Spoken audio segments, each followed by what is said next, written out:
Hey guys, तो कैसे हैं आप सभी लोग।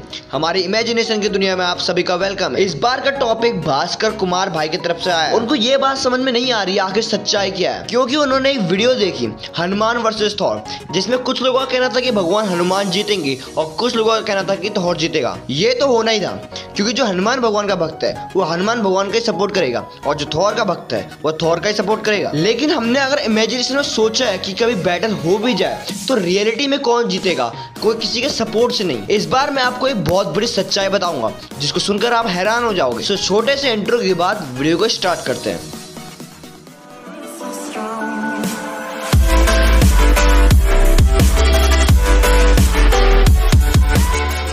आज जिसको मेरी बातों में विश्वास नहीं होगा वो खुद विकिपीडिया अदर वेबसाइट पर रिसर्च कर लेना, और जो विश्वास करते हैं उनके लिए थैंक्स यार। इमेजिनेशन में ये है कि अगर कभी हनुमान भगवान और थॉर की लड़ाई हो जाती है तो इनमें से कौन जीतने वाला है। लेकिन ये तो दूर की बात है, पहले हम ये पता कर लेते हैं कि कौन रियल गॉड है। रामायण जो खाली एक कहानी नहीं है, ये हकीकत बात है, क्योंकि उन्होंने जो राम सेतु बनाया है वो आज भी है जिसमें हम चल सकते हैं। और राम सेतु को बनाने में सबसे बड़ा हाथ हनुमान जी का ही था। अब जो हिंदू गॉड को खाली फेक समझता है तो अब उससे बड़ा गधा कोई नहीं हो सकता है। मैं ऐसा इसलिए बोल रहा हूँ क्योंकि साइंटिस्ट का मानना है कि जो राम सेतु है वो किसी टेक्नोलॉजी में बेस्ड बना हुआ पुल है और भगवान का होना खाली एक मिथ है। लेकिन वो अभी तक पता नहीं लगा पाए कि वो पत्थर पानी में किस वजह से तैर रहे हैं। ऑब्वियसली जो राम सेतु है वो किसी ना किसी टेक्नोलॉजी में बेस्ड जरूर है, क्योंकि जो पृथ्वी का क्रिएटर है यानी कि ब्रह्मा जी, उन्होंने पृथ्वी पर बहुत सारे नियम बनाए हैं जिसे आप फिजिक्स के नियम से जानते हैं, जिनके नियमों को सिर्फ दो लोग ही तोड़ सकते हैं, शिव भगवान और विष्णु भगवान। ये कभी भी नियमों को बदल सकते हैं। थॉर जो कि एक नॉर्स माइथोलॉजी का गॉड है। आपके मन में जरूर यही सवाल आएगा कि थॉर भी एक रियल गॉड है। यार मेरे मन में भी एक सवाल आया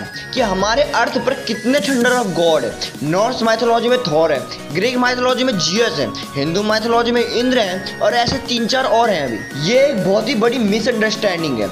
एक गॉड जो तूफान, बारिश और ठंडर का देवता है, जिसे हिंदी साहित्य में इंद्र का नाम दिया गया है, लेकिन इंद्र का नाम इस वजह से डिसाइड नहीं हुआ है कि वो ठंडर का देवता है। इंद्र वो है जो स्वर्ग का राजा है, जिनके पास वज्र है। वैसे ही थॉर कोई नया देवता नहीं है। अब मैं जो आपको बात बताऊंगा उसे बड़े ध्यान से सुनना। पुराने जमाने के रोमन लिटरेचर एंड पोएट्री में इस बात का वर्णन है जिसमें वो तूफान, बारिश, थंडर के गॉड को थॉर कहते हैं। आपको तो थॉर सुन के मार्वल कॉमिक्स की बात समझ में आती होगी या फिर मूवी की, लेकिन ये सच्चाई है कि थॉर का मतलब थंडर का गॉड है, ना कि ओडिन का बेटा। अभी भी बात वही हो रही है कि भाई देश बदलने से खाली नाम चेंज हुआ है, काम वही है। नॉर्स माइथोलॉजी बहुत ही नई माइथोलॉजी है और थॉर को पूजना वाइकिंग के जमाने से बहुत ही प्रचलित हुआ, क्योंकि वो समंदर में अपनी यात्रा करते थे जिसमें कभी तूफान आ जाता था, कभी बहुत बिजलियां कड़कती थी। इसलिए वो थॉर को मानते थे और उसकी पूजा करते थे ताकि उनकी यात्रा में कोई तरह की बाधा ना आ जाए। गॉड ऑफ थंडर को पूजना ईसाईकरण की वजह से खत्म हो गया था, लेकिन वाइकिंग के जमाने के बाद ये दोबारा से शुरू हो गया। और जो नॉर्स माइथोलॉजी की स्टोरी है वो बहुत पुरानी स्टोरियों में से ली गई स्टोरी है जो पूरी तरह से सच नहीं है, क्योंकि जब वाइकिंग का जमाना आ गया था उस समय दोबारा से नॉर्स माइथोलॉजी का पता लगाया जा रहा था और कुछ मिथ्स जोड़े जा रहे थे। लेकिन आप नॉर्स माइथोलॉजी में चाहे कितना भी देख लें, आपको यही मिलेगा कि थंडर का गॉड थॉर है, जिसका काम था अच्छे लोगों की मदद करना और बुराई का खात्मा करना। मतलब यही सेम काम तो इंद्र भगवान का भी था, वो भी गॉड ऑफ थंडर है, उनका भी काम अच्छे लोगों की मदद करना था और बुराई का खात्मा करना था। तो जितने पावरफुल इंद्र भगवान है उतना ही थॉर भी है।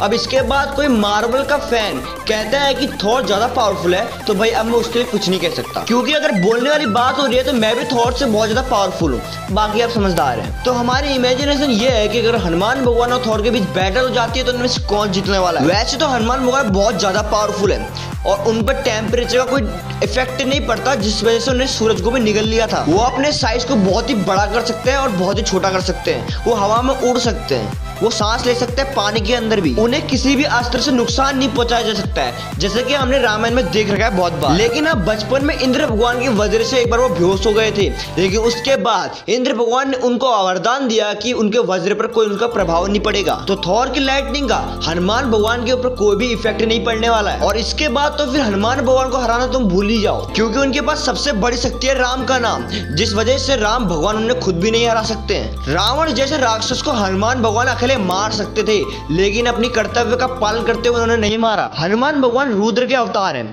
जिन्हें खुद शिव भगवान भी नहीं मार सकते हैं। आपने शिव भगवान और हनुमान भगवान की बैटल तो देखी ही होगी। जो हमारी इमेजिनेशन नहीं है, यह हकीकत है, यह हकीकत में हुआ है ऐसा। आई होप आप सभी लोग समझ गए होंगे, और जो अभी तक नहीं समझा है वो विकिपीडिया में जाके पूरा डिटेल में पढ़ सकता है। और अब तो मुझे भी क्लियर हो गया कि थॉर रियल लाइफ में है कौन। आपको क्या लगता है कमेंट्स में लिख के जरूर बताना। मैंने यूट्यूब पे बहुत ही अच्छी स्टोरी डाली है, डेविल किंगडम, जो पायरेट्स ऑफ द कैरिबियन के पहले की स्टोरी है। आप चाहे तो उसे देख सकते हैं। अगली वीडियो के साथ जल्द मिलते हैं, तब तक के ओके बाय।